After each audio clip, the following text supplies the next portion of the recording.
Good morning, student.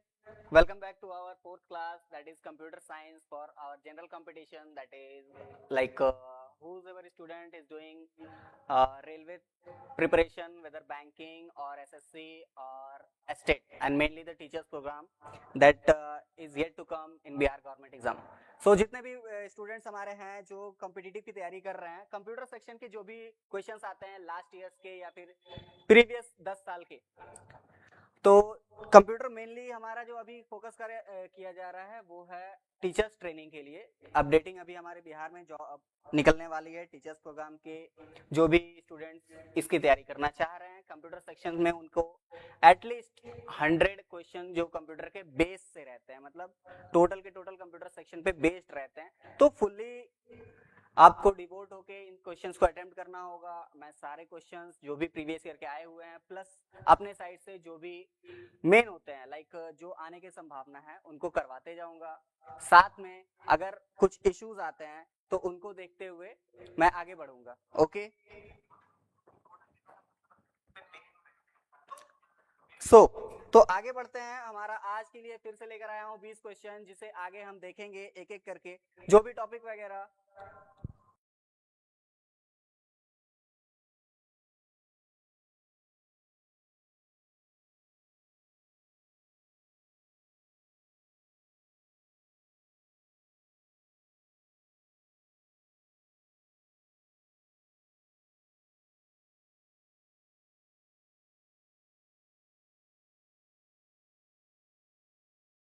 Hello, okay, आवाज में थोड़ा सा ग्लिच हो गया था, दैट्स वाई हमें थोड़ा ब्रेक लेना पड़ गया, बट नो इश्यू। आवाज मैंडेटरी है क्योंकि आवाज ही नहीं सुनाई देगा तो पढ़ोगे क्या।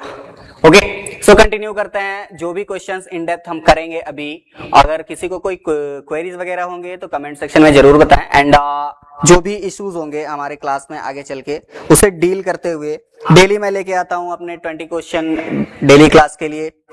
आपको बस बने हुए रहना है 2 बजे sharp. Okay, so today's class continue करते हैं हम। पहला क्वेश्चन है हमारा, विच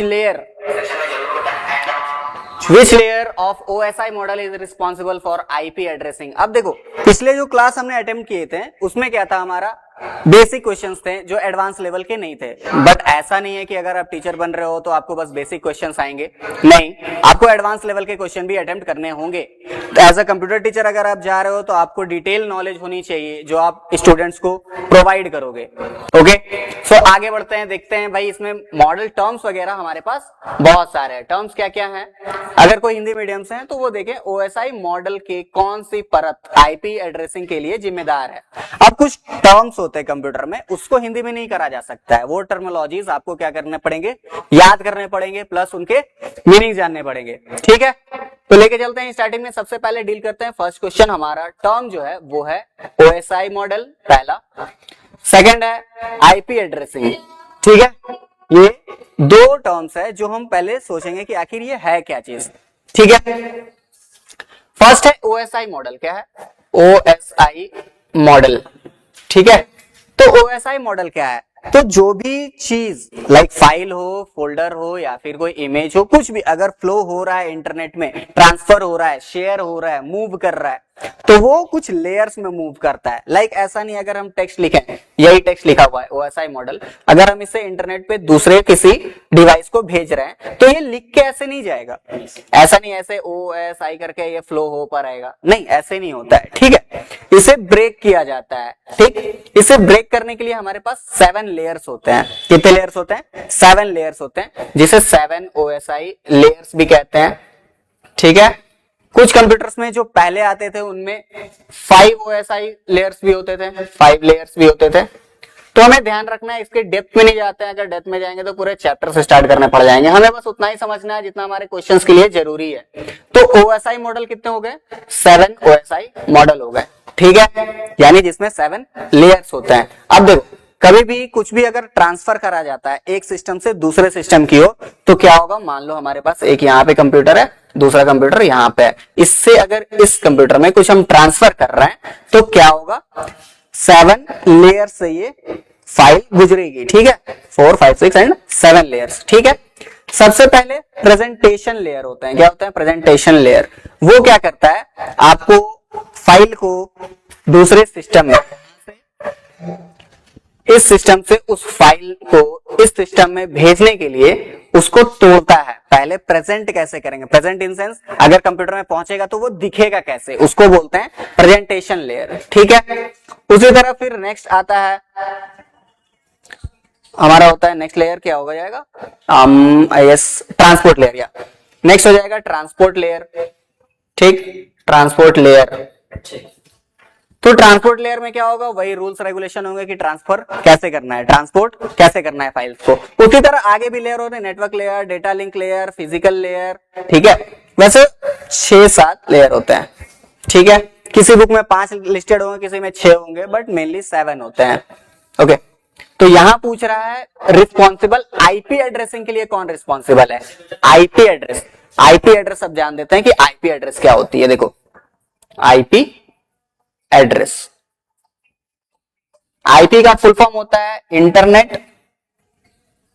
प्रोटोकॉल, इंटरनेट प्रोटोकॉल। ठीक है, तो इंटरनेट प्रोटोकॉल यानी इंटरनेट, और प्रोटोकॉल यानी रूल। ठीक है, तो इंटरनेट में जब हम कोई फाइल भेजते हैं तो किसी रूल को फॉलो करता है, जैसे मैंने पहले भी बताया है। तो हर फाइल को एक एड्रेस दी जाती है, उस फाइल को बोलता है कि इस एड्रेस पे जाओ। ठीक है, एड्रेस किस फॉर्म में होगी, नंबर के फॉर्म में होगी। ठीक है, कुछ नंबर्स रहेंगे, फिर डॉट रहेंगे, फिर कुछ नंबर्स रहेंगे, फिर डॉट रहेंगे, फिर कुछ नंबर्स, फिर डॉट। ठीक है, और ये डिजिट मेनली 4 डिजिट के रहते हैं। ठीक है, इन्हें कहते हैं आईपी एड्रेस। ठीक, अब एक फाइल, अगर फाइल नहीं समझ लो क्या है मेरे पास, google.com। क्या है, google.com। ये एक पेज है,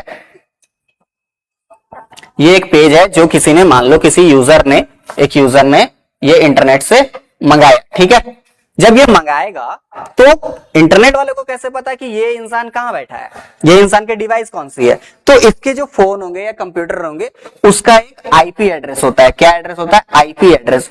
उसी एड्रेस को लगा के इस फाइल को यानी इस पेज को इस एड्रेस पे भेजा जाता है। ठीक, तो ये एड्रेस जो जा रहा है उसको बोलते हैं आईपी एड्रेस के थ्रू वो जा रहा है। और ये लेयर कौन सा काम करता है, यानी ओएसआई के कौन से लेयर में पता चलेगा हमें, नेट का काम कर रहा है, नेटवर्क का काम कर रहा है, तो नेटवर्क लेयर में पता चलेगा।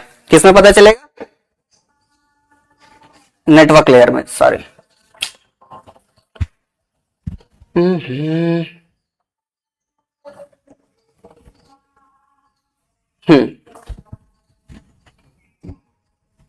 किस में पता चलेगा हमें, नेटवर्क लेयर में। ठीक है, तो नेक्स्ट क्वेश्चन चलते हैं। ये जहां तक लोगों को पता होगा पहले से, विच of the following is brain of computer. क्या है ब्रेन ऑफ कंप्यूटर, कंप्यूटर का मस्तिष्क किसको कहा जाता है, इन चारों ऑप्शंस में कंप्यूटर का मस्तिष्क किनको कहा जाता है। ठीक है, पहले देते हैं कंट्रोल यूनिट। ये पिछले क्लास जो दिए होंगे ध्यान, उनको पता होगा, ये सीपीयू का पार्ट है। किसका पार्ट है, सीपीयू का पार्ट है।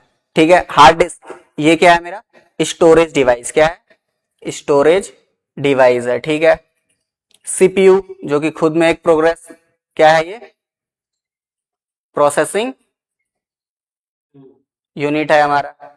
ठीक, हमको ढूंढना क्या है, ब्रेन ढूंढना है। तो जो रैम है, रैम क्या होता था, जब भी फोन वगैरह लैग करते हैं तो बोलता है रैम क्लियर करो, रैम में स्टोरेज कम होगा। ठीक है, तो वो क्या है, दिमाग क्लियर करो, उसका दिमाग में उलूल जुलूल बहुत भर गए हैं। ठीक है, तो जब तक दिमाग खाली नहीं होगा तब तक काम कैसे करेगा फास्ट। ठीक, तो उसी तरह क्या है, हमारा जो कंप्यूटर का ब्रेन है वो कौन है, सीपीयू है या रैम है। इन दोनों में देखो कंफ्यूजन होगा, सीपीयू है या रैम है, सीपीयू है या रैम है। ठीक, अब देखो, अगर हम रैम बोलते हैं कि रैम है, ठीक, तो रैम तो एक सिंगल मेमोरी हो गई ना, ये तो भूल जाता है, याद होगा ना, रैम क्या होता है, भूल जाता है चीजों को। तो फिर ये तो मेमोरी खराब हो गया। ये क्या, अगर ऐसा दिमाग किसी का रहा जो बार बार भूल जाए तो वो तो दिमाग किसी काम का ही नहीं रहा। ठीक, तो बचा क्या हमारे पास, सीपीयू। सीपीयू क्या है हमारा, सीपीयू है हमारा मस्तिष्क यानी कि ब्रेन ऑफ कंप्यूटर। ठीक है, नेक्स्ट क्वेश्चन आता है, in C++ which operator is used for insertion in stream। okay, in C++। ठीक, C++ अब क्या होता है, देखो C++ क्या था हमारा, C++ ये क्या है मेरा, लैंग्वेज। कौन सा लैंग्वेज है, लैंग्वेज है, कौन सा लैंग्वेज है, प्रोग्रामिंग लैंग्वेज है, प्रोग्रामिंग लैंग्वेज है। ठीक है, तो प्रोग्रामिंग लैंग्वेज है। अब पूछ रहा है भाई दूसरा टर्म क्या है, ऑपरेटर। फिर क्या टर्म आ गया, इंसर्शन। फिर क्या आ गया, स्ट्रीम। अब इतने टर्म्स हैं, अब कंप्यूटर से जो लोग नहीं वाकिफ होंगे उतना डिटेल में, तो पूछेंगे ये सब क्या है, कैसे अटेम्प्ट करें। ठीक, तो आपको कुछ नहीं करना है, देखना है, ध्यान देना है इधर। सबसे पहले इजी वे में क्वेश्चन को ब्रेक करेंगे वन बाय वन, और फिर उसको अटेम्प्ट करने की कोशिश करेंगे। सबसे पहला ऑपरेटर आपको पता होगा मैथ्स में, प्लस माइनस मल्टीप्लाई डिवाइड, ठीक है ना, इसे कहते हैं ऑपरेटर। उसी तरह कंप्यूटर में कुछ एक्स्ट्रा ऑपरेटर होते हैं, जो होते हैं ग्रेटर देन, लेस देन, होते हैं नहीं होते हैं, ऑब्वियस होते हैं। ठीक, कुछ होते हैं कोलोन, याद होगा तो, ठीक है। उसके बाद ये होते हैं पॉइंटर के सिग्नेचर, ये क्या होते हैं, पॉइंटर्स, इसको कहते हैं पॉइंटर। अब पॉइंटर क्या है, जब लैंग्वेज हम पढ़ेंगे तो उसमें डिटेल में जाएंगे, ठीक है।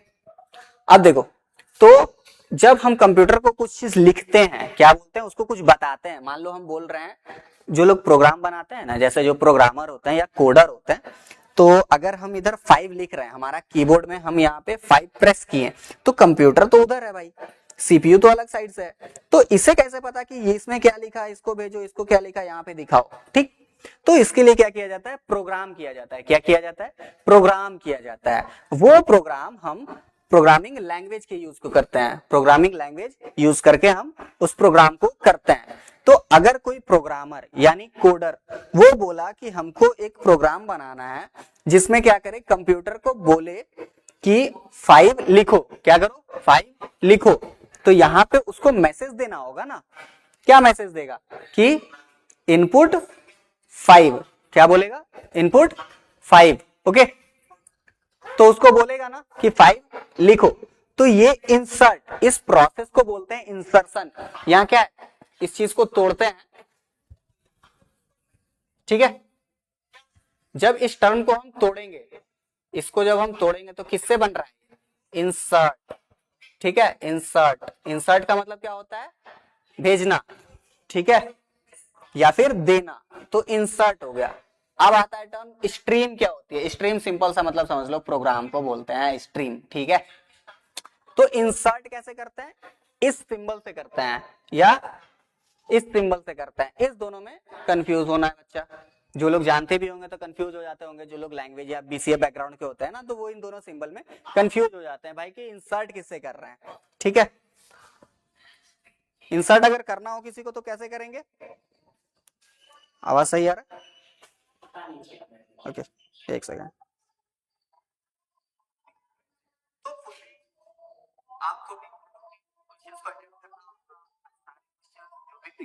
कहीं कहीं लैग हो रहा है आवाज, ओके, आवाज शायद कहीं लैग हो रहा है।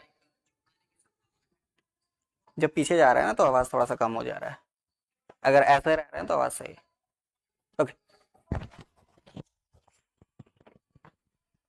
आवाज अगर इश्यू कर रहा होगा स्टूडेंट्स तो please let me know in comment section, okay. Continue करते हैं। तो ऑपरेटर, ये तो ऑपरेटर है, इतना तो जान गए भाई, ये चारों क्या है, ऑपरेटर है। उसके बाद करना क्या है, इंसर्ट करने के लिए, कंप्यूटर को कुछ भेजने के लिए हम कौन सा ऑपरेटर यूज करते हैं, C++ लैंग्वेज में, ठीक है। तो इसका काम पॉइंटर्स का था, पता था, ये काम क्या होता है हमारा। अब जो लोग डिटेल में पढ़े होंगे प्रोग्रामिंग लैंग्वेज उनको पता होगा ये चीज क्या है, क्लास वगैरह को एक्सटेंड करने के लिए यूज होता है, ठीक है। उतना डिटेल में नहीं जानते हैं। ये दोनों ही में कंफ्यूजन होता है, क्या होता है, ये दोनों क्या है, कंफ्यूजन वाले। एक होता है इनपुट के लिए और दूसरा होता है आउटपुट के लिए, ठीक है, याद रखना। एक होता है इनपुट के लिए, दूसरा होता है आउटपुट के लिए। तो हमें इनपुट के लिए पूछ रहा है, इनपुट कैसे करेगा, इसके थ्रू करेगा, ठीक। याद रखने वाली कुछ कुछ चीजें बातें हैं। इनपुट किसके थ्रू करेगा, इस सिंबल के थ्रू इनपुट करेगा, ठीक है। तो हमारा करेक्ट आंसर क्या होगा, दिस वन, ओके। नेक्स्ट चलते हैं, third question, sorry fourth question, okay. SQL command delete belongs to which category, जो हमारा एसक्यूएल कमांड है डिलीट। अब एसक्यूएल बहुत लोग नहीं जान रहे होंगे, जो लोग पहले से एसक्यूएल पढ़ रहे होंगे, ठीक है। जो लोग पहले से एसक्यूएल पढ़ते होंगे उनको पता होगा कि डिलीट क्या है, ठीक। अगर हम एसक्यूएल सबसे पहले बात करें तो एसक्यूएल क्या है हमारा, एसक्यूएल एक डेटाबेस लैंग्वेज है, जो पहले मैंने बता रखा था। एसक्यूएल क्या है हमारा, डेटाबेस लैंग्वेज है, ठीक है। एसक्यूएल क्या है, डेटाबेस लैंग्वेज है। ये लैंग्वेज का काम क्या है, हमें डेटाबेस को हैंडल करने के लिए सिखाता है, ठीक है। डेटाबेस यानी कि एक्सेल फाइल, सिंपल टर्म में हम समझते हैं क्या है डेटाबेस, यानी कि एक्सेल फाइल जिसमें मेरा डेटा सेव है, ठीक है। अब इसको हैंडल करते हैं कैसे, हैंडल करना मतलब क्या हुआ, इसमें वैल्यू रखना, क्या करना, इंसर्ट करना, डिलीट करना, ठीक है, मॉडिफाई करना यानी चेंज करना, ठीक। तो ये सब वैल्यूज आएंगे, यही सब ऑपरेशन आएंगे ना। अगर इसमें वैल्यू रखना है तो इंसर्ट करेंगे, डिलीट करना है डिलीट करेंगे, चेंज करना है चेंज करेंगे, तो ये सब जनरल ऑपरेशन आते हैं, ठीक है। तो एसक्यूएल में कौन सा कमांड यानी कौन सा अगर हम इसमें कमांड देंगे तो डिलीट हो जाएगा, ठीक। तो ये सब क्लासिफाई किए गए हैं, ये बहुत सारे कमांड्स होते हैं, इनको क्लासिफाई करा है, क्लासिफाई यानी कि बांटा है डिफरेंट सेक्शन में, डीडीएल, डीएमएल, डीसीएल, टीसीएल, ठीक है। अब इसके फुल फॉर्म अगर बोलोगे तो अभी लिखा देते हैं, हो सकता है मैं भी पूछ ले। डीडीएल के हो जाएंगे डेटा डेफिनेशन लैंग्वेज, ठीक है। डीएमएल डेटा मैनिपुलेशन लैंग्वेज, ठीक है। डीसीएल डेटा कंट्रोल लैंग्वेज, और टीसीएल ट्रांसमिशन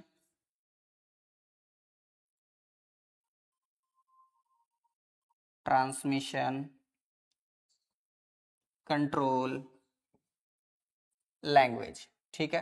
तो ये देखो इतने सारे लैंग्वेज हैं माई एसक्यूएल के अंदर जो कमांड्स को बताते हैं। जब हमें कुछ बनाना डिफाइन करना होता है, हमें टेबल अगर बनाना है, क्या करना है, टेबल बनाना है, ठीक है, या फिर इसके डिजाइनिंग को बनाना होता है, तो हम करते हैं डेटा डेफिनेशन लैंग्वेज का यूज, ठीक है।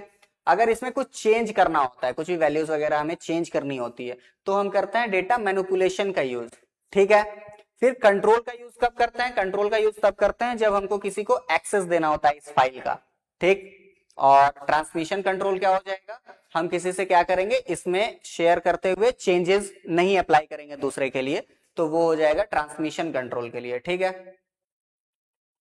तो हम क्या कर रहे हैं, मॉडिफाई कर रहे हैं, क्या कर रहे हैं, मॉडिफाई कर रहे हैं। मॉडिफाई किस में आएगा, डेटा मैनिपुलेशन में आएगा, यानी डिलीट क्या हो गया, वैल्यू को चेंज करना ना। तो हमारा आंसर क्या होगा, data manipulation language. Next question, what is full form of virus. ये तो बायो का क्वेश्चन हो गया। अब बोलोगे बायो का क्वेश्चन यहाँ क्या कर रहा है, नहीं, कंप्यूटर में भी वायरस होते हैं। कंप्यूटर में वायरस कैसे होते हैं, ऐसा नहीं कोई जर्म्स वगैरह होता है या फिर कोई माइक्रो ऑर्गेनिज्म टाइप होगा, नहीं। कंप्यूटर में वायरस एक प्रोग्राम होगा, जो भी थ्रीट्स आते हैं कंप्यूटर में, जैसे लैग करता है, हैंग होता है, तो बोलते नहीं है वायरस घुस गया। वो वायरस क्या होता है, कोई हार्ड कॉपी नहीं होगा या फिर कुछ दिखने वाला माइक्रो ऑर्गेनिज्म या छोटा सा जीव टाइप नहीं होगा। वो क्या होगा, एक कंप्यूटर के प्रोग्राम होगा। सिंपल क्या करते हैं, जो बड़ी बड़ी कंपनीज होती है ना, तो उनको अटैक करने के लिए या फिर दूसरे कंट्री को जब वॉर होते हैं तो उनके सिस्टम में क्या करते हैं लोग, मान लो दो कंट्री, अभी क्या हो रहा है, ईरान और इराक वाला, वैसे इराक तो नहीं काम कर रहा उतना, अमेरिका ही ले लेते हैं, अमेरिका वाला। अब ईरान वाले का पास जो सिस्टम है, जहां से वो सारे अपने युद्ध को कंट्रोल कर रहा है, या फिर बोल दो शिप्स को कंट्रोल कर रहा है, या फिर एयरक्राफ्ट को कंट्रोल कर रहा है, ठीक है। तो कहीं सिस्टम होगा ना, कंप्यूटर होगा कहीं से, उसी से कंट्रोल कर रहा है। अमेरिका वाले के पास भी होगा। अब ये वाला क्या किया, एक प्रोग्राम बनाया, क्या बनाया, एक प्रोग्राम बनाया और इसके फाइल में भेज दिया, इसके कंप्यूटर में भेज दिया। जैसे ही भेजा, इसका सारा का सारा सिस्टम क्या हो गया, खराब हो गया, यानी लैग करने लगा, हैंग करने लगा। पता चल रहा है यहाँ पे बम के लिए मार रहा है कि इसके स्पेस पे जाएगा, इसके जगह पे जाएगा, दूसरे स्टेट में भेज दिया, दूसरे कंट्री में भेज दिया। तो ऐसे अजीब सा काम करने लगेगा जब हमारे सिस्टम में वायरस हो जाएगा, ठीक। या फिर मान लो अभी 2 मिनट पहले एक यहाँ से बम छोड़ा है, ठीक है। अब इधर वाला बोल रहा है कि इसको जल्दी टैकल करने के लिए एक फिर से छोड़ो इधर साइड से। पता चला 2 मिनट बाद इधर छूट रहा है, लैग हो गया तो क्या होगा, 2 मिनट बाद लेट काम करेगा, तब तक पता चला इसका सिस्टम ही क्रैश कर गया, उसके जगह पे ही लॉस हो गया। तो वायरस क्या करता है, आपके कंप्यूटर को स्लो कर देगा, ठीक है, उसको हैंग करेगा, प्लस कुछ फाइल्स जो इंपॉर्टेंट होते हैं उसको खींच लेगा, यानी कि डिस्ट्रॉय कर देगा या फिर शेयर कर देगा, ठीक। तो फुल फॉर्म इसका क्या हो जाएगा, देखते हैं, vital information resource under siege, और various information resource under shell. अगर किसी को पता होगा पहले से तो ठीक है, नहीं पता होगा तो चलते हैं आगे, बता रहे हैं। देखो फुल फॉर्म है तो याद करना तो जरूरी बनता है। जब हम किस वायरस जा रहा है तो क्या करेगा, इंपॉर्टेंट इंफॉर्मेशन को वो चुराएगा ना, इंपॉर्टेंट इंफॉर्मेशन को चुराएगा। तो जहां जहां इंफॉर्मेशन है पहले उसको देखते हैं। ठीक है, पहले तो 4 ऑप्शन है, ये इंफॉर्मेशन इसमें है, इसमें नहीं है, तो ये तो ऐसे ही गया। इंफॉर्मेशन इसमें, इंफॉर्मेशन इसमें, 3 ऑप्शन आया। ठीक है, उसके बाद कंट्रोल कर लेता है, क्या करता है, उसको इंफॉर्मेशन पे कंट्रोल कर लेता है। जब कहीं कोई जाता है, पुलिस वाले जाते हैं, तो वो क्या करते हैं, किसी फैक्ट्री को सीज कर लेते हैं, या फिर क्या होता है, जो अवैध रूप से चलते हैं उनको क्या करते हैं, सीज करते हैं। तो उसी तरह कंप्यूटर में क्या करेगा वायरस, सीज कर लेगा। तो सीज कहीं दिख रहा है, सेल तो नहीं है, तो बचा क्या, सीज यहां दिख रहा है। ठीक है, तो फुल फॉर्म क्या हो गया हमारा, vital information resource under seize, यानी जो इंपॉर्टेंट इंफॉर्मेशन थे उस रिसोर्स को वो सीज कर लेगा, यानी एक्सेस करने नहीं देगा। ठीक, नेक्स्ट क्वेश्चन चलते हैं।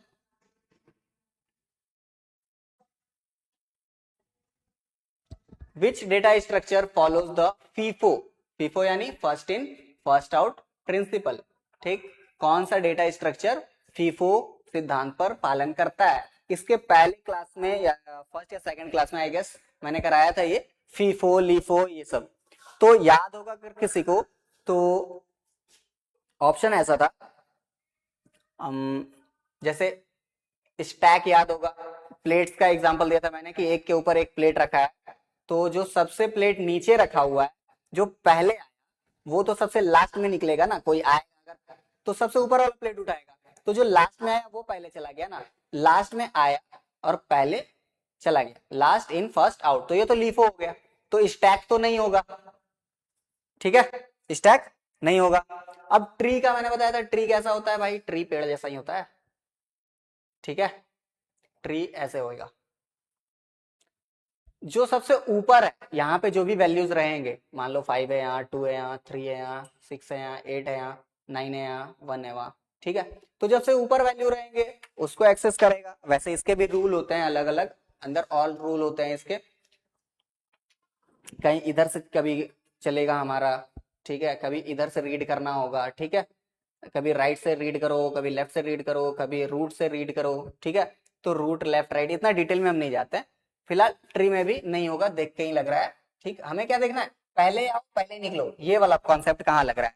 ठीक, क्यू, क्यू में क्या है, देखो क्यू कैसा होता है, हम लाइन लगाए हुए हैं, लाइन लगाए हुए हैं, लाइन लगाए हुए हैं, कहीं मंदिर में प्रसाद बट रहा है, पहले इसको मिलेगा क्या, नहीं, पहले ये आया तो किसको मिलेगा, पहले पहले इसको मिलेगा, यानी जो पहले आया उसको पहले मिलेगा, फर्स्ट इन फर्स्ट आउट। तो कौन सा सही होगा, क्यू। ओके, सो नेक्स्ट चलते हैं।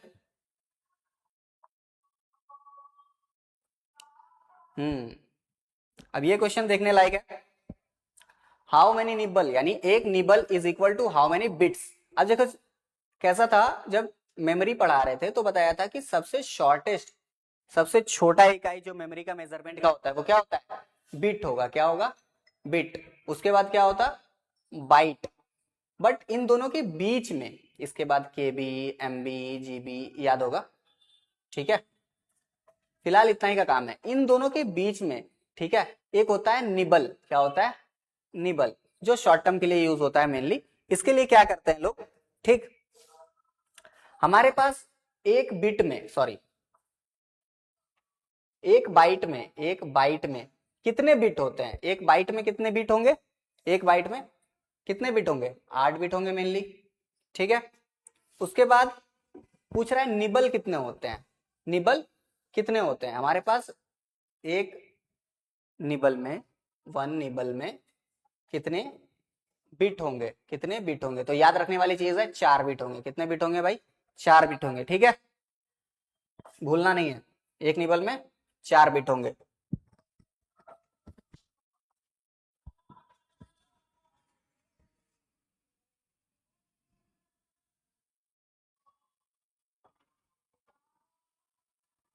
अब नेक्स्ट क्वेश्चन आता है हमारा सीएसएस से। सीएसएस क्या होता है सबसे पहले देखते हैं। देखो जब हम वेब पेज बनाते हैं, क्या बनाते हैं, वेब पेज बनाते हैं। ठीक है, यानी कि गूगल पे जितने भी पेजेस पड़े हुए हैं, ठीक है, वो सारे को सारे वेब पेज कहलाते हैं। उनको जब बनाते हैं तो मेनली 3 चीजें हमें चाहिए होती है। मेनली तीन चीजें चाहिए होती हैं, ठीक है, और भी चाहिए बट हमें मेनली इन तीनों चीज की जरूरत होती है। क्या होती है? HTML, CSS और JS यानी जावास्क्रिप्ट। ठीक, फिलहाल CSS के बारे में पूछ रहा है। किसके बारे में पूछ रहा है? CSS के बारे में पूछ रहा है। तो देखो HTML का क्या काम होता है? ये काम करता है स्ट्रक्चर का काम, यानी पेज कैसा, उसका बॉडी क्या है, ढांचा क्या है, समझ लो बॉडी का स्केलेटन। तो वेब पेज का स्केलेटन कौन होता है? HTML। फिर CSS का काम होता है डिजाइन देने का। क्या होता है? डिजाइन देने का। तो बॉडी में जो मांसपेशियां चढ़ा, स्किन चढ़ा, वो क्या है? डिजाइन है। ठीक, उसके बाद JS का काम होता है सर्वर का। क्या काम होता है? सर्वर का। ठीक है, मेनली पेजेस को किससे कनेक्ट करना है, कहा उसके अंदर जो डेटा फीड होगी वो कहाँ जाएगी। तो जो हमारा नर्व सिस्टम है, ठीक, जो हम एक्ट करते हैं किसी चीज के लिए, तो वो JS समझ लो उसको। ठीक है, फिलहाल काम है हमें CSS यानी डिजाइनिंग के तौर पे। तो डिजाइन करने के लिए हमें पेज का बैकग्राउंड कलर चेंज करना है। क्या करना है? बैकग्राउंड कलर चेंज करना है। किससे करेंगे? बैकग्राउंड यहाँ लिखा है, बैकग्राउंड यहाँ और यहाँ लिखा है। ठीक है, ये दोनों तो खलो हटो, बैकग्राउंड और कलर स्टाइल होगा ही नहीं, साफ दिख के पता चल रहा है बैकग्राउंड कलर यहाँ लिखा है, तो किससे होएगा? बैकग्राउंड कलर से। बहुत सिंपल है। ठीक है,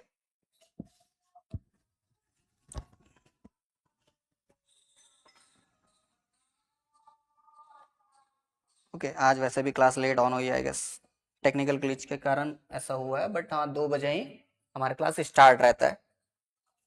तो नेक्स्ट क्वेश्चन चलते हैं, 9th number. What is the time complexity of binary search algorithm? अब बोलेंगे भाई टाइम कम्प्लेक्सिटी क्या चीज है, टाइम कम्प्लेक्सिटी क्या चीज है। ठीक है, अब कुछ चीजें हैं जो समझाना 5 मिनट में मुमकिन तो नहीं है, बट हाँ कोशिश किया जाएगा। अगर कोई कैच कर लेता है तो अच्छी बात है, अगर नहीं कैच कर पाता है तो उसको डिटेल में अपने घर में जाके पढ़ें। उसके बाद कोई डाउट होता है तो डायरेक्ट कमेंट सेक्शन में बताना है, मैं उसको इलाबोरेट करूंगा यहाँ पे। ठीक है, चलते हैं टाइम कम्प्लेक्सिटी। टाइम कम्प्लेक्सिटी क्या चीज होती है? टाइम कम्प्लेक्सिटी का मतलब होता है टाइम लगना, टाइम कितना ज्यादा कंज्यूम कर रहा है। कौन कंज्यूम करेगा? Binary search algorithm. अब ये टर्म है भाई, बाइनरी सर्च एल्गोरिदम क्या है? एल्गोरिदम क्या होता है? देखो एल्गो, एल्गो मतलब समझ रहे होगे, एल्गोरिदम होता है तुम्हारा प्रोसेस, समझ लो प्रोसेस। ठीक है, जैसे चाय बनाने का प्रोसेस क्या है? पानी गर्म करो, चाय पत्ती डालो, दूध डालो, चीनी डालो, ये उसके स्टेप्स हैं। तो स्टेप्स को ही हम कहते हैं प्रोसेस या एल्गोरिदम। ठीक है, अब बाइनरी सर्च क्या है? बाइनरी सर्च, मान लो हमारे पास नंबर है 2389463, सॉरी 3 नहीं 1 एंड 7। ठीक, इस नंबर में से पूछ रहा है कि सबसे बड़ा कौन है, सॉरी सबसे छोटा कौन है, ले लेते हैं। ठीक है, सबसे छोटा कौन है? तो बाइनरी सर्च में क्या सर्च कर रहे हैं ना, हम सर्च कर रहे हैं। ठीक है, तो इसमें खोजने का कोई तो एल्गोरिदम होगा, कोई तो रूल होगा। अभी ना हमें दिख रहा है भाई कि सबसे छोटा 1 है, डायरेक्ट देख लो, लेकिन अगर लाखों नंबर एक जगह लिखे हो तो हम क्या करेंगे? तो प्रोसेस उसके लिए रूल बनाता है। क्या बनाता है? रूल बनाएगा। तो उस रूल में हम क्या करेंगे? बाइनरी सर्च करेंगे। बाइनरी सर्च का मतलब होता है क्या? बाइनरी मतलब 2, बाइनरी मतलब 2। तो जितने भी नंबर है उसको 20 से बांट दो। कितने कर दो? 20 से, अरे यहाँ कौन सा नंबर था, 4, ओके 4 ले लेते हैं। 20 से बांट दो, क्या करेगा? 20 से बांट देगा। ठीक, और फिर मान लो यहां से बांट दिया। अब ये इधर का नंबर को देखेगा कौन ज्यादा बड़ा है, सॉरी कौन ज्यादा छोटा है, फिर इधर के नंबर को कौन ज्यादा छोटा है, फिर जो आएगा उन दोनों में चेक करेगा, दो को बांट को कौन ज्यादा छोटा है, और फिर उसे आउटपुट देगा। तो कितना टाइम लगा? अभी कम वैल्यूज है तो 3 स्टेप में ही निपट गए, अगर ज्यादा वैल्यूज होते तो और स्टेप लगते हैं, तो टाइम तो कंज्यूम होगा ना उस बीच में। तो जो टाइम कंज्यूम होगा उसको बोलेंगे टाइम कम्प्लेक्सिटी। ठीक है, तो बाइनरी में, बाइनरी सर्च एल्गोरिदम जब हम यूज करते हैं तो एवरेज टाइम मतलब कितना एवरेज टाइम लग सकता है, तो उसके लिए भी आंसर याद करने पड़ेंगे आपको। कौन सा होगा? Big O log n. क्या पढ़ेंगे इसको? Big O log n. कैसे पढ़ते हैं? देखो ये ओ लिखा है, कौन सा ओ है? बड़ा ओ है, तो बिग ओ। ठीक है, बिग ओ, और ये क्या है? Log N. मैथ्स का जो स्टूडेंट होगा उन्हें पता होगा लॉग एन क्या चीज होती है। ठीक है, फिलहाल इतना याद रखें कि बाइनरी सर्च में जब हमारा टाइम कम्प्लेक्सिटी की बात करें तो हम क्या सेलेक्ट करेंगे? Big O log n. ठीक है, नेक्स्ट क्वेश्चन चलते हैं। Okay, in Java which keyword is used to inherit a class. अब देखो जावा की बात आ गई। जावा जो लोग जान रहे हैं पहले से, जावा क्या है हमारा प्रोग्रामिंग लैंग्वेज है। जावा क्या है हमारा प्रोग्रामिंग लैंग्वेज है। प्रोग्रामिंग लैंग्वेज क्या करता है हमारा, प्रोग्राम बनाने में यूज करता है। प्रोग्रामिंग लैंग्वेज क्या करेगा, प्रोग्राम बनाने में यूज करेगा, ठीक है। तो कंप्यूटर प्रोग्राम जो भी बनते हैं बहुत सारे लैंग्वेज होते हैं, सी होते हैं, सी प्लस प्लस होते हैं, जावा होते हैं, शार्प होते हैं, रूबीज होते हैं, ठीक है, पर्ल्स होते हैं, ठीक। बट हमारा जावा से क्वेश्चन पूछ रहा है, तो जावा में कीवर्ड, कीवर्ड यानी क्या, कीवर्ड होते हैं कुछ रेस्ट्रिक्टेड वर्ड को कहते हैं हम कीवर्ड। उतने डिटेल में हम नहीं जाते हैं। फिलहाल जावा में कौन से वर्ड, ये कीवर्ड्स है, इनमें से कौन सा वर्ड जो इनहेरिट करने के क्लास काम में आता है। इनहेरिट अब क्या चीज होते हैं, बायो के जो लोग पढ़े होंगे, मे भी बायो तो पढ़ते ही हैं 8-9 में नॉर्मली। तो इनहेरिट क्या होता है, ऊपर के क्लास को, मतलब पेरेंट्स क्लास को जो भी डिटेल्स हैं या जो भी वैल्यूज हैं वो चाइल्ड क्लास में इनहेरिट करना, चाइल्ड क्लास में लेके आना, ठीक। कैसे काम करता है ये प्रोग्राम, देखो मान लो हमारे पास एक क्लास बना है। क्लास तुम लोग को कैसे बताया जाए, समझ लो पेरेंट है, कोई क्या है, पेरेंट है। कौन है पेरेंट भाई, फादर है, ठीक। फादर का फादर है, ठीक है। उसके बाद उसके एक सन है, क्या है, एक सन है। तो इसके जो भी प्रॉपर्टी होंगे, प्रॉपर्टी इन सेंस फार्म हो गए, लैंड हो गए, या फिर गाड़ी बंगला घर जो भी है, जब ये चला जाएगा तो क्या इसका नहीं होगा, या फिर रहेगा तो भी क्या इस बेटे का नहीं होगा, होगा। तो ये क्या कर रहा है, इनहेरिट, इसको क्या बोलेंगे, इनहेरिट कर रहा है। मतलब जो चीज इसके पापा का है वही चीज इसका भी है, जो इसके पास होगा वो इसको मिलेगा, ठीक। उसी तरह ऐसा उल्टा होता है ना, अभी क्या सीन है, अगर इसके पास मान लो कोई कार या होम है, ठीक है, तो ये कभी कभी कुछ बेटे होते हैं भाई वापस देंगे नहीं, तो ये एक्सेस नहीं करेगा। ये उल्टा इनहेरिट होता है क्या, नहीं।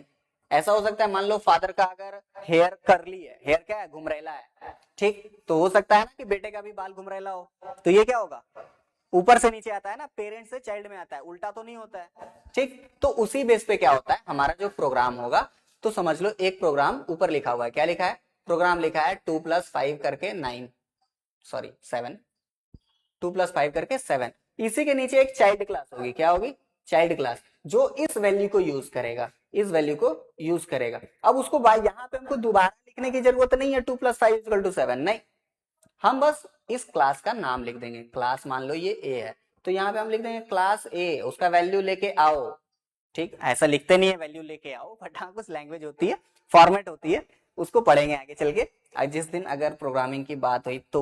बट हम क्वेश्चन डील कर रहे हैं कंप्यूटर सेक्शन से, केवल ऑब्जेक्टिव, तो ऑब्जेक्टिव में जितने भी कॉन्सेप्ट होंगे बस उसे डील किया जाएगा, ठीक है।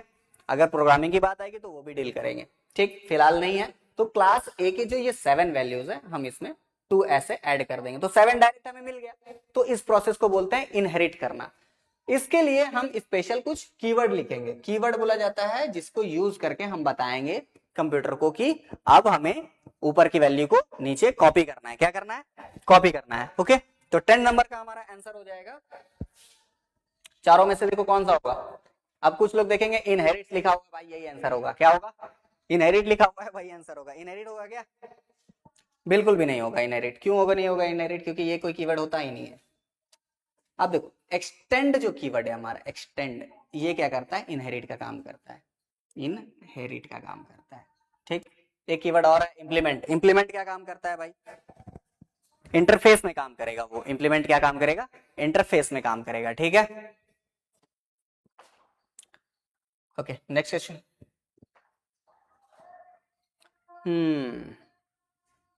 नेक्स्ट क्वेश्चन पे आता है हमारा, Which memory is used to bridge the speed gap between CPU and RAM? CPU and RAM, CPU और RAM के बीच में जो गैप है हमारा उसे डील करने के लिए, यानी जैसे देखो एक हमारे साइड CPU है, एक साइड RAM रखा हुआ है।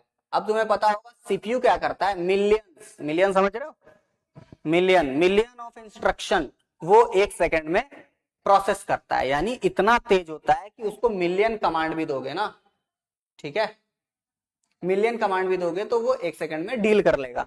बट रैम तो उतना फास्ट होता नहीं है, रैम क्या होता है, थोड़ा उससे स्लो होता है। अब मान लो ये काम करके दे रहा है कुछ, तब तो ये करेगा काम, ये ऑर्डर देगा तब तो ये काम करेगा।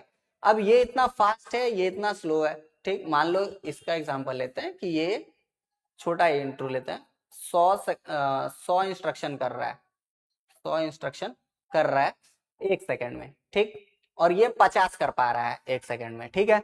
तो जब ये 50 करेगा फिर इसको देगा, फिर ये 100 करेगा, फिर ये तो 50 सेकंड बैठा ही रह गया, आधा टाइम क्या रहा, ये तो बैठा रह गया।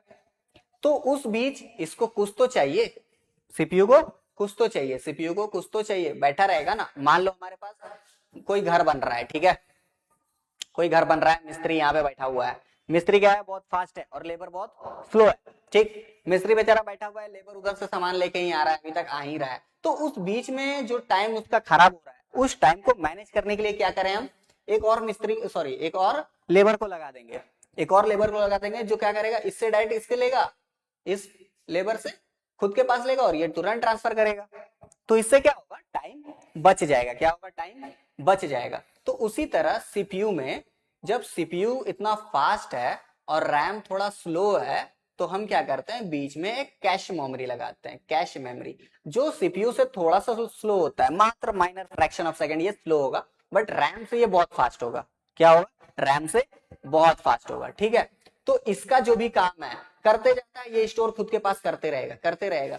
ये सीपीयू को भेजेगा, जैसे ही पता चला इसको कि सीपीयू का काम हो गया, इसके पास जो है वो फिर तुरंत भेज देगा, ठीक। ये वेट नहीं करेगा कि रैम के पास काम करेगा तब आएंगे, नहीं, इसके पास जो है तुरंत वो सीपीयू को भेज देगा।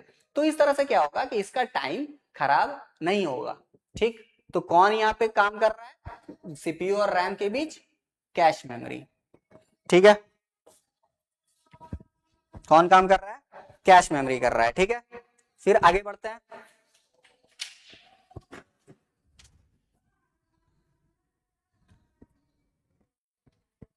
अब आ गया वंस कॉम्प्लीमेंट, टूज कॉम्प्लीमेंट। अब ये जो कॉम्प्लीमेंट वाला चीज है, ये हमारा कंप्यूटर साइंस के सब्जेक्ट का है। किसका है, कंप्यूटर साइंस के सब्जेक्ट का है, कंप्यूटर साइंस। जो लोग कंप्यूटर बैकग्राउंड के होंगे उनको मालूम होगा वंस कॉम्प्लीमेंट क्या होता है, टूज कॉम्प्लीमेंट क्या होता है, ठीक है। फिलहाल के लिए 1010, क्या है, 1010। इसको हम क्या करना है, कॉम्प्लीमेंट। कॉम्प्लीमेंट क्या होगा, कॉम्प्लीमेंट किसको बोलते हैं, फिलहाल ध्यान में रखते हैं। देखो जो लोग मैथ बैकग्राउंड से होंगे उनको पता होगा, कॉम्प्लीमेंट और सप्लीमेंट पढ़े होंगे। जैसे 60 डिग्री का कॉम्प्लीमेंट क्या होता है, कॉम्प्लीमेंट मतलब होता है 90 होना चाहिए, कुछ ऐसा रखो कि ये 90 डिग्री बन जाए, तो 30, यानी 60 का कॉम्प्लीमेंट क्या हो गया, 30, ठीक। 30 का कॉम्प्लीमेंट क्या हो गया, 60। उसी तरह कॉम्प्लीमेंट मतलब होता है उल्टा, दिमाग उतना नहीं लगाना है। 1010 है ना, पूछ रहा है कॉम्प्लीमेंट कौन सा, ये ध्यान रखना, वंस कॉम्प्लीमेंट बोले, क्या बोले, वंस कॉम्प्लीमेंट, टूज कॉम्प्लीमेंट नहीं बोले, ठीक है। टूज कॉम्प्लीमेंट नहीं होना चाहिए। अगर वंस कॉम्प्लीमेंट है, सीधा इसको उल्टा कर दो। क्या कर दो, उल्टा कर दो। अब बोलोगे उल्टा कैसे करते हैं, मतलब जहां 0 है वहां 1 और जहां 1 है वहां 0, ठीक है। तो क्या बन गया, 0101, ये हो गया वंस कॉम्प्लीमेंट, ठीक है। अगर मान लो यहाँ पे रहता 10101010, ठीक है, तो इसका वंस कॉम्प्लीमेंट क्या हो जाता, जहां 0 है वहां 1, जहां 1 है वहां 0, करते जाओ, ठीक है। ये बन गया वंस कॉम्प्लीमेंट। बोलेगा 111111 0000000, ठीक है, वैसे करके बनता है, ठीक। ओके, सो नेक्स्ट क्वेश्चन पे आते हैं। 13 नंबर पूछ रहा है विच प्रोटोकॉल, कौन सा, विच प्रोटोकॉल। प्रोटोकॉल मतलब क्या हो गया भाई, प्रोटोकॉल मतलब कितनी बार बताया, रूल होगा। क्या होगा, रूल होगा। रूल यानी क्या हो गया, कानून। विच protocol is used for secure communication. Secure यानी क्या होगा, सिक्योर मतलब सीधा ताला लगा हुआ है। क्या लगा हुआ है, ताला लगा हुआ है। सिक्योर यानी क्या हो गया, हमारे पास जो भी कम्युनिकेशन, यानी जब भी हम नेटवर्क पे यानी इंटरनेट पे कुछ कम्युनिकेट कर रहे हैं, मतलब बात कर रहे हैं, फाइल भेज रहे हैं, मूवी देख रहे हैं, कुछ डाउनलोड कर रहे हैं, उसको कम्युनिकेशन कहा जाता है। तो अगर सिक्योर रखना है उस चीज को, ठीक है, तो कौन सा रूल काम करता है, कौन सा रूल काम करता है, देखो। तो P लगा है सब में, तो प्रोटोकॉल तो होगा ही। HTTP फुल फॉर्म पता होगा, हाइपर टेक्स्ट ट्रांसफर प्रोटोकॉल, लिखाया जा चुका है। FTP फाइल ट्रांसफर प्रोटोकॉल, ठीक। टेलनेट हमारा तो सर्वर हो गया, टेलनेट क्या हो गया, सर्वर हो गया, पहले ही हटाओ इसको, ठीक। रूल के बारे में पूछ रहा है ना, देखो HTTP तो वेब टेक्नोलॉजी यानी वेब पेज बनता है इससे। FTP फाइल भेजने के काम आता है। HTTPS, S का मतलब होता है सिक्योरिटी, S का क्या मतलब होता है, सिक्योरिटी। जिस भी पेज को, मान लो कोई पेज ब्राउज कर रहे हो तुम, कोई पेज सर्च किए, अगर उस पेज के आगे में ये ताला नहीं बना हुआ है तो उस पेज से तुरंत एग्जिट हो जाना। क्या हो जाना? एग्जिट हो जाना, मतलब वो पेज सिक्योर नहीं है। ठीक है, वो HTTP पे बना है, HTTPS नहीं फॉलो कर रहा है, तो हमको इसको काम करवाना है, वरना तुम्हारा डेटा लीक भी हो सकता है, तुम्हारा फोन में वायरस डाउनलोड हो सकता है, कुछ भी हो सकता है। ठीक है, तो हमेशा सिक्योर साइट पे ही ब्राउज करनी चाहिए। ठीक, नेक्स्ट आते हैं।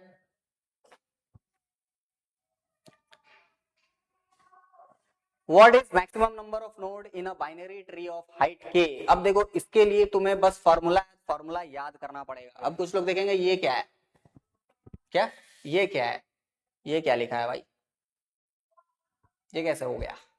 देखो, इसका मतलब simple, 2 to the power k+1 -1, 2 to the power, यानी इसका ये सिंबल हो गया, मतलब ये क्या है? पावर है। ये क्या है? पावर है। ठीक है, तो उतना डिटेल में नहीं जाता है।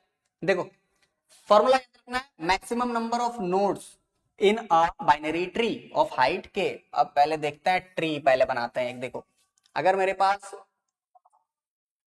ट्री बनेगा, क्या बनेगा? ट्री बनेगा। ये हो गया ट्री, ट्री ऐसे ही बनता है। ठीक है, कंप्यूटर का ट्री ऐसे ही बनता है, बाकी का ट्री नहीं पता। ये जो सर्कल है, ये बोलते हैं मेमोरी लोकेशन, और इन सब के पास वैल्यूज होते हैं। वैल्यूज यानी हमारा जो डेटा स्टोर होता है। ठीक है, ठीक, और इनको कहते हैं हम नोड। क्या कहते हैं? नोड। ठीक है, उसके बाद इनका एक हाइट होता है। ठीक, हाइट यानी ये 0 हाइट पे है, ये 1 हाइट पे, ये 2 हाइट पे, ऐसे करके इंक्रीज, और नीचे लगे होंगे तो 3, और नीचे लगे होंगे 4। ठीक, तो ये हाइट हो गया। क्वेश्चन क्या है हमारा? Maximum number of node in binary tree of height के, यानी अगर कितना, फॉर्मूला पूछ रहा है कि अगर हाइट मेरा कितना है हमको पता नहीं, लेकिन हमको ये निकालना है कि उसमें नोड कितने बनेंगे। क्या बनेंगे? नोड कितने बनेंगे। ठीक, तो उसके लिए फॉर्मूला क्या है हमारा? 2 to the power k+1 और -1, ये हमारा फॉर्मूला है, जो हमें बताएगा कि हाइट से हमको मतलब नहीं है। कोई बोलेगा 50 हाइट है, ट्री का मेरा कितना है? 50 हाइट है, तो हम कितने वैल्यू स्टोर कर सकते हैं, यानी कितने नोड्स होंगे उसमें। तो इस फॉर्मूला से हम निकाल सकते हैं कि कितने नोड्स होंगे उसमें। ठीक है, तो हमारा आंसर हो गया ये।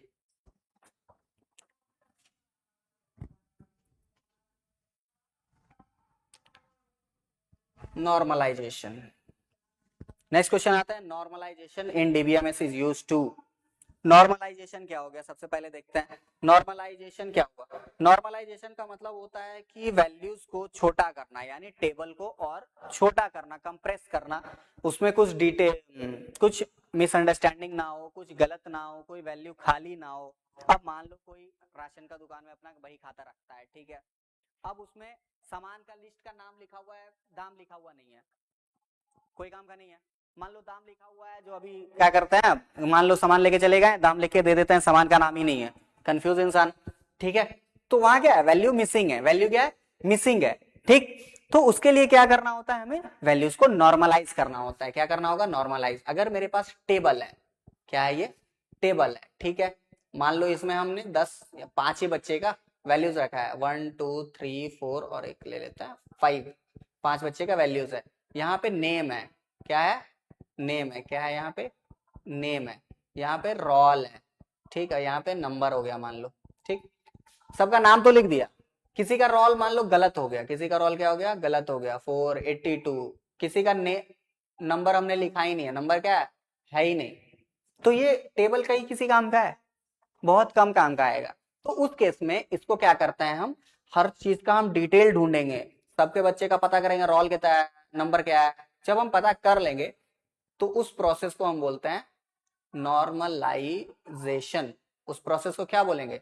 नॉर्मलाइजेशन। तो पूछ रहा है हम डीबीएमएस में नॉर्मलाइजेशन क्यों करते हैं? क्यों करेंगे भाई? डेटाबेस को सिक्योर रखने के लिए। सिक्योर यानी सिक्योरिटी के लिए? नहीं, सिक्योरिटी का कोई काम ही नहीं है यहाँ पे। मैक्सिमाइज स्टोरेज, स्टोरेज बढ़ाने के लिए। कंप्यूटर में स्टोरेज हमेशा कम करते हैं लोग, बढ़ाते कभी नहीं है। ठीक, स्पीड बढ़ाने के लिए। स्पीड का क्या कॉन्सेप्ट है? हम क्या वैल्यू सारा भर देंगे तो स्पीड बढ़ जाएगा ना। अब पूछ रहा है मिनिमाइज रिडंडेंसी। रिडंडेंसी मतलब होता है गलतियां, गलतियों को कम करने के लिए क्या हम करते हैं? बिल्कुल, तो पहला ऑप्शन सही होगा। ठीक है, नेक्स्ट क्वेश्चन पे आता है। गेट की बातें कह रहा, विच गेट, क्या कह रहा, gate, which gate returns 1 only if all inputs are 1, कौन सा गेट हमें 1 रिटर्न करेगा। अब गेट क्या होता है, जो लोग कंप्यूटर बैकग्राउंड में पढ़े होंगे गेट तो उन्हें पता होगा कि गेट क्या होता है, वरना नहीं पता होगा कि गेट क्या होता है। देखो जब हम सर्किट बनाते हैं, सर्किट यानी इलेक्ट्रिसिटी या फिर कंप्यूटर का जब चिप्स बनते हैं ना, चिप्स यानी उसके सीपीयू वगैरह जब बनते हैं, उसके मेमोरी स्टोरेज जब बनते हैं, तो गेट के फॉर्म में उसमें डेटा सेव होते हैं। गेट क्या होते हैं, हम 4 तरह के गेट हो गए आपके, हो जाएंगे, अरे यार, and gate, or gate, nand gate, nor gate, ठीक है, ये 4 तरह के मेन गेट यही होते हैं। इसके बाद और भी होते हैं, एक्सऑर गेट होते हैं, ठीक है, एक्सनॉर गेट होता है, तो उतना डिटेल में हम नहीं जाएंगे, फिलहाल हमें इतना ही देखना है। एक नॉट भी होता है, ठीक, तो फिलहाल हमें यही देखना है मेनली कौन है, ठीक, एंड और नैंड नॉट, ठीक। तो देखना है क्या, वैल्यूज, कौन सा वैल्यूज अगर 1 रखेंगे तो इनपुट मेरा, सॉरी, सारा इनपुट अगर 1 होगा तो मेरा 1 आना चाहिए। फिलहाल शॉर्ट पे लेके चलते हैं, हमारा और गेट, कौन सा गेट, और गेट, ठीक है, कैसे काम करेगा, 0 वैल्यू भरते चलते हैं, ठीक है, 0 1 0 0 1 0 1 1, क्योंकि वैल्यू तो केवल 0 1 के फॉर्मेट में लेगा ना, ठीक है, वैल्यू केवल क्या लेगा कंप्यूटर, 0 1 के फॉर्मेट में। मेरे पास ऑप्शंस है A B C D, 4 option है, ये दोनों क्या है, इनपुट है, ये क्या है, आउटपुट है। तो और गेट में क्या होता है कि हमको दोनों इनपुट कैसे काम करेगा, अगर एक वैल्यू 0 है, ये काम करता है हमेशा मल्टीप्लाई पे, और किस पे काम करेगा, मल्टीप्लाई या ऐड पे, और हमेशा काम करेगा एडिशन पे, और एंड जो काम करेगा वो मल्टीप्लाई पे। तो इन दोनों को ऐड करते हैं। अब ऐड करने का मतलब ये नहीं कि 1 1 2 कर देना, ठीक है, तो देखो 0 और 1 को जब ऐड करेंगे तो क्या होगा, 1, 0 0 को ऐड करेंगे तो 0, 1 0 को ऐड करेंगे 1, और 1 1 को ऐड करेंगे तो 1। अब बोलोगे 1 1 ऐड 1 कैसे होगा, ठीक है, 1 और 1 ऐड करने का मतलब ये नहीं कि हम इसको मैथ्स का कैलकुलेशन कर रहे हैं। 1 और 1 का ऐड करने का ये मतलब हुआ कि मेरे पास सर्किट में एक स्विच है, दूसरा स्विच है, ठीक है, ये भी ऑन है और ये भी ऑन है। जब इन दोनों ऑन है तब इनसे जो जुड़ा वायर है इसमें करंट जाना चाहिए, ठीक है। अगर ये ऑफ है तो इससे जाएगा, अगर ये ऑफ है तो इससे जाएगा, अगर दोनों ऑफ है तो नहीं जाएगा, लेकिन अगर दोनों चालू है तो दोनों से जाएगा। ये होता है और गेट, ठीक है, ये हुआ। और क्वेश्चन क्या था, return 1 only if inputs are, all inputs are 1, अगर सारा ऑन है, ठीक है, तो इनपुट क्या होगा, 1 आना चाहिए, सारा ऑन है तो इनपुट 1 आना चाहिए। अब एंड गेट का एक बार देख लेते हैं, एंड गेट, ठीक है, एंड गेट कैसे काम करेगा, ये 0 0 0 1 1 0 1 1, ठीक है, यहाँ थोड़ा सा मिस्टेक हो गया, सॉरी, इसको करते हैं, देखो यहाँ पे ध्यान देना, 1 1 0 होगा, कैसे 0 होगा, देखो दिखा रहे हैं, 1 और 1 कितना होता है, 2, 2 को बाइनरी में जब हम लिखते हैं तो ये होता है 1 0, तो इधर का वैल्यू ये लेगा, यूनिट वैल्यू यानी 0 लेगा, ठीक, 0 0, अब इसमें मल्टीप्लाई 0 0 0 0 1 0 1 0 0, क्योंकि मल्टीप्लाई का कॉन्सेप्ट चल रहा है, 1 इंटू 1 इज 1, ठीक है, मर्ड मल्टीप्लाई 1 1 होते हैं। क्वेश्चन था हमारा सारा इनपुट 1 होना चाहिए, सारा इनपुट 1 है, तो रिटर्न क्या कर रहा है 1, इसमें से एक भी वैल्यू अगर 0 है तो 0 हो जा रहा है, तो आंसर कौन सा सही है, एंड गेट। कंफ्यूज नहीं करना, और गेट में क्या बोलता है, और गेट में 1 कब आएगा मेरा, सॉरी, और गेट में 1 के चांसेस थोड़े अलग है, बट एंड गेट में ही वो कॉन्सेप्ट है जहां पे दोनों वैल्यूज 1 होगा तो 1 आएगा, नहीं तो नहीं आएगा।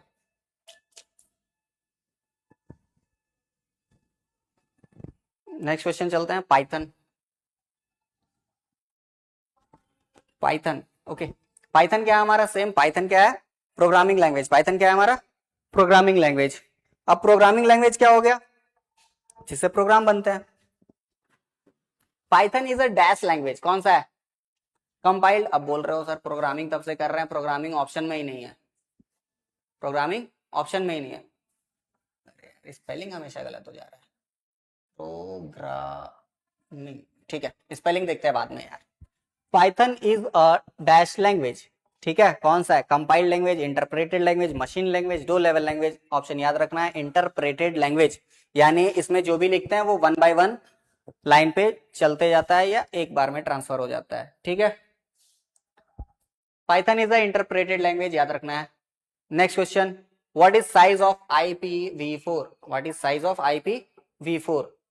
ठीक है, साइज ऑफ IPv4। अब IPv4 क्या होगा? IPv4, कुछ लोग अगर फोन चलाए होंगे डिटेल में, जब नेटवर्किंग की कॉन्सेप्ट आती है, यानी आईपी जब सेटिंग करते हैं फोन में, तो उसमें देखोगे कि दो तरह के सेटिंग होते हैं, आईपी वर्जन 4 या आईपी वर्जन 6 होते हैं, ठीक है। अब वर्जन 4 में क्या होता है और वर्जन 6 में क्या होता है, ठीक है। देखो वर्जन 4 में क्या होगा, हमारे पास 4 एड्रेस के लिए जगह होते हैं। कितने एड्रेस के लिए होते हैं? 4 एड्रेस के लिए। अब जैसे जैसे पॉपुलेशन बढ़ रहा है तो हमें आईपी की ज्यादा जरूरत पड़ रही है, ठीक है। क्या होंगे?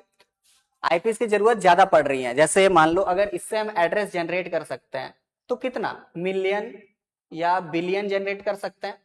अब अगर जितने डिवाइसेस है हमारे पास, अब एक इंसान के पास 2 फोन है, 10 फोन है, कंप्यूटर अलग से है, एप्पल अलग से है, ठीक है, यानी मैक उसके पास है, प्लस टैब अलग से है, तो इतने सारे डिवाइसेस, हर डिवाइस के लिए अपना एक आईपी एड्रेस होगा, ठीक। कभी ऐसा हो सकता है आगे चल के कि इतने डिवाइसेस बढ़ जाए जहां पे हमारे पास ये एड्रेस शॉर्ट पड़ जाए, तो साइंटिस्ट ने क्या करा कि बोला इसमें 2 और ऐड कर दो, यानी 6 ब्लॉक हो गए, तो इसको बोल दिया आईपी वर्जन 6, जहां पे हम अब आगे 50-100 साल के लिए भी हमारे पास एड्रेस कम नहीं होंगे, इससे इतने ज्यादा एड्रेस जनरेट हो सकते हैं, ठीक है। तो आईपी वर्जन 4 में कितने एड्रेस होते हैं, ठीक है, कितने क्या होते हैं? एड्रेस होते हैं, कितने बिट के एड्रेस होते हैं, सॉरी, साइज ऑफ IPv4 यानी कितने बिट के एड्रेस होते हैं, ठीक है। 16 बिट, 32 बिट, 64 बिट या 128 बिट, कितने बिट होंगे हमारे पास? 4 8 12 16 या फिर 8 8 4 32। अब देखो यहाँ पे ध्यान दो, सबसे मेन चीज क्या है हमारा, कि जो एड्रेस बनेगा वर्जन 4 हो या वर्जन 6 हो, जो एक एड्रेस है यहाँ पे, ये एक तो 8 बिट के एड्रेस होते हैं। एक एड्रेस कितने बिट के होते हैं? 1 बिट के। तो ये भी कितने होंगे? 8। ये कितने होंगे? 8। ये कितने होंगे? 8। फिलहाल 4 का ही है ना, वर्जन 4 4 होंगे, तो 8 16, सॉरी 8 4 जा 32, कितने हो गए? 32 बिट। कितने एड्रेस होंगे इसके? 32 बिट के,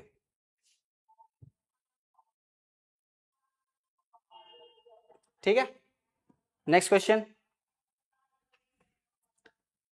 हाँ, which of the following example of open source OS? Open source OS, ये एक टर्म आ गया हमारे पास, open source OS. Open source क्या होता है? ओपन सोर्स यानी कि इंटरनेट पे फ्री में अवेलेबल है, उसमें चेंजेस कर सकते हो, डाउनलोड कर सकते हो सकता है बिना लाइसेंस के वो चल सके, तो उसको बोलते हैं ओपन सोर्स। अगर हम विंडो डाउनलोड करते हैं इंटरनेट से तो उसके लिए लाइसेंस मांगता है, कुछ सॉफ्टवेयर होते हैं जैसे एडोबी हो गए, उसके लिए लाइसेंस मांगता है, ठीक है, तो वो सब ओपन सोर्स नहीं है। लेकिन कुछ सॉफ्टवेयर जो फ्री में चलते हैं, ठीक है, डाउनलोड करो यूज करो, उसको बोलते हैं ओपन सोर्स, ठीक है। तो कौन सा ओपन सोर्स है? विंडो तो नहीं है भाई, विंडो क्या है? नहीं है। मैक, ये भी नहीं है। iOS, ये भी नहीं है। लिनक्स हमारा क्या है? ओपन सोर्स है, ठीक है। फिर नीचे चलते हैं, last question for today session is this one, Google is a type of, Google क्या है? गूगल क्या है भाई? 4 ऑप्शन हमारे पास दिए हैं। गूगल ब्राउजर है, सर्च इंजन है, ऑपरेटिंग सिस्टम है या सोशल मीडिया है, ठीक है। गूगल क्या है हमारा? इन 4 ऑप्शन में से एक होगा। गूगल ब्राउजर है क्या? ब्राउजर इन सेंस एक ऐप होता है, ब्राउजर क्या होता है? ऐप होता है, जैसे क्रोम हो गया या फिर क्या हो गया हमारा, सफारी हो गया या मोजिला फायरफॉक्स हो गया, वो ब्राउजर कहलाता है। सर्च इंजन जिसके थ्रू हम सर्च करते हैं, जिसमें लिखते हैं सारा चीजों सर्च करते हैं, वो हो गया। तो गूगल क्या है? सर्च इंजन है ना, गूगल क्या है? सर्च इंजन है। ऑपरेटिंग सिस्टम समझ में आ ही रहा है, ऑपरेटिंग सिस्टम क्या होता है? सिस्टम को ऑपरेट करने के लिए काम आता है। सोशल मीडिया तो गूगल है नहीं, यानी फेसबुक इंस्टाग्राम वो तो है नहीं, तो गूगल क्या हो गया? Search engine. गूगल क्या हो गया? सर्च इंजन, ठीक है। So that's it for today session. Okay, कोई डाउट्स वगैरह हो तो वापस मिलते हैं फिर कल इसी से सेम टाइम सेम प्लेटफॉर्म पे 2 बजे। सारे बच्चे जो भी हैं अटेंड करें, क्वेश्चन रिपीट करें, क्वेश्चन रिपीट होते भी हैं एग्जाम में, क्वेश्चन को अच्छे से पढ़े। कोई डाउट वगैरह हो या फिर कोई इधर से आपको लगे कि नहीं इसमें ये होना चाहिए, अगर कुछ भी वैसा मिसअंडरस्टैंडिंग टाइप हो, डेफिनेटली आप कमेंट सेक्शन में डालें, मैं उस पर रिस्पॉन्स जरूर करूंगा जैसा ही टाइम मिले, ठीक है। बाकी आगे देखते हैं, जो भी आगे नेक्स्ट सेशन में फिर से कुछ क्वेश्चंस लेके आता हूँ, आप भी कुछ लेकर आओ, देखते हैं अगर कुछ मैच हो जाए या फिर कुछ इश्यूज जो आपसे नहीं सॉल्व हो रहा है मैं कहीं पे तो हेल्प कर पाऊँ, तो that would be very very beneficial for both of us. मिलते हैं नेक्स्ट सेशन में, that's it for today's class, goodbye guys.